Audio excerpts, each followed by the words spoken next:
एक वक्त था जब ममता बनर्जी खुद उन्हें अपना सबसे भरोसेमंद सिपाही कहती थी। इतना ही नहीं, मजाक में उन्हें रंगीन नेता भी बुलाती थी। लेकिन अब वही नेता ममता बनर्जी को बड़ा राजनीतिक झटका देकर विरोधी खेमे में शामिल हो गए। हम बात कर रहे हैं पश्चिम बंगाल की राजनीति के सबसे चर्चित चेहरों में से एक मदन मित्रा की। सवाल यह है कि आखिर कौन है मदन मित्रा, जिस पर कभी ममता बनर्जी सबसे ज्यादा भरोसा करती थी, और अब वो पार्टी छोड़ने पर क्यों मजबूर हुए हैं? और क्या ये फैसला सिर्फ राजनीतिक है या इसके पीछे ईडी की कार्रवाई और टीएमसी की अंदरूनी खींचतान भी वजह है? डिटेल में अगर आपको ये सारी बातें जाननी है तो आप वीडियो के अंत तक बने रहिएगा। अब पश्चिम बंगाल की राजनीति में मदन मित्रा ऐसा नाम है जिन्हें सिर्फ नेता नहीं बल्कि टीएमसी की शुरुआती पहचान बनाने वाले चेहरों में गिना जाता है। लेकिन अब उन्होंने ममता बनर्जी के नेतृत्व वाले गुट से अलग होकर नेता प्रतिपक्ष ऋतव्रत बनर्जी के बागी खेमे का साथ पकड़ लिया है। खास बात यह है कि उनके इस फैसले से ठीक एक दिन पहले ही प्रवर्तन निदेशालय यानी कि ईडी ने कथित नगर पालिका भर्ती घोटाले में उनके परिवार के कुछ सदस्यों को पूछताछ के लिए समन भेजा था। ऐसे में उनके इस राजनीतिक कदम को लेकर कई तरह की चर्चाएं शुरू हो चुकी हैं। अगर मदन मित्रा के राजनीतिक सफर की बात करें तो उनका जन्म दक्षिण कोलकाता के एक संपन्न कारोबारी परिवार में हुआ। उन्होंने कोलकाता यूनिवर्सिटी से इतिहास में स्नातक की पढ़ाई पूरी की और 1970 के दशक में कांग्रेस के दिग्गज नेता प्रियरंजन दास मुंशी के साथ राजनीति में कदम रखा।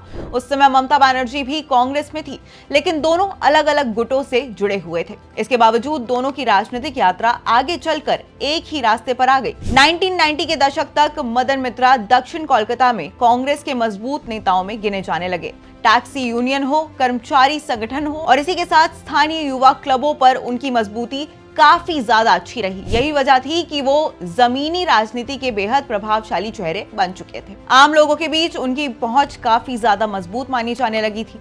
वहीं साल 1998 में जब ममता बनर्जी ने कांग्रेस छोड़कर तृणमूल कांग्रेस यानी कि टीएमसी की स्थापना की, तब मदन मित्रा भी पार्टी के संस्थापक सदस्यों में शामिल थे।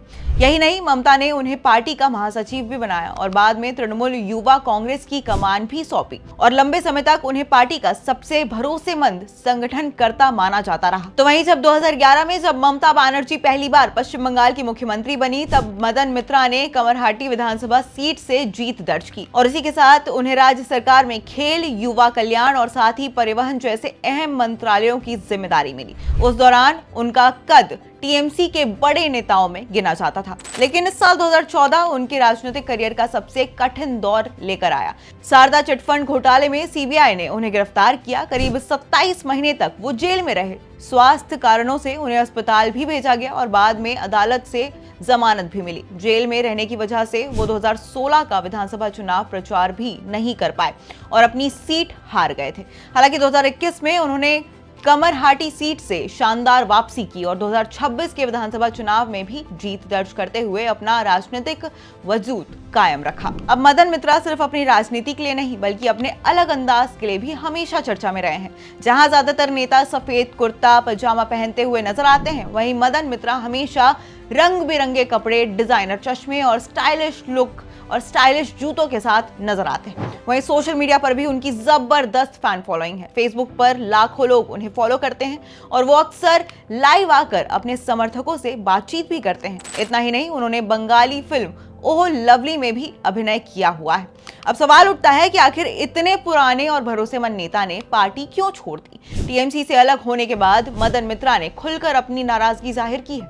उन्होंने कहा कि उन्होंने पार्टी की विचारधारा नहीं छोड़ी है, लेकिन पार्टी के अंदर अब पहले जैसी स्थिति नहीं रही है। उनका आरोप है कि ममता बनर्जी ने संगठन की पूरी ताकत अपने भतीजे अभिषेक बनर्जी के हाथों में सौंप दी। उन्होंने यहाँ तक कह दिया कि उन्हें ईडी से कम और अभिषेक बनर्जी से ज्यादा डर लगता है और इसी के साथ उनके मुताबिक पार्टी के कई पुराने कार्यकर्ता इसी वजह से लगातार पार्टी से दूरी भी बना रहे हैं। वहीं बागी गुट के नेता ऋतव्रत बनर्जी ने मदन मित्रा का स्वागत करते हुए कहा कि उनके आने से आंदोलन और मजबूत होगा। वहीं दूसरी तरफ बीजेपी ने भी इस घटनाक्रम पर तंज कसते हुए कहा कि टीएमसी के सबसे पुराने नेताओं का पार्टी छोड़ना इस बात का संकेत है कि पार्टी के भीतर सब कुछ ठीक नहीं चल रहा है। हालांकि टीएमसी की तरफ से अभी तक इस पूरे मुद्दे पर कोई भी विस्तृत आधिकारिक प्रतिक्रिया सामने नहीं आई है। वहीं ईडी की जांच और मदन मित्रा के राजनीतिक फैसले के बीच किसी प्रत्यक्ष संबंध की आधिकारिक पुष्टि भी नहीं हुई है। इसलिए दोनों घटनाओं को फिलहाल अलग अलग घटनाक्रम के रूप में ही देखा जा रहा है। तो कभी ममता बनर्जी के सबसे भरोसेमंद नेताओं में गिने जाने वाले मदन मित्रा का पार्टी छोड़ना सिर्फ एक नेता का इस्तीफा नहीं है, बल्कि पश्चिम बंगाल की बदलती राजनीति का बड़ा संकेत माना जा रहा है। अब देखना होगा कि क्या ये सिर्फ शुरुआत है या फिर आने वाले दिनों में टीएमसी के अंदर से और भी बड़े चेहरे बागी खेमे में रुख कर सकते हैं।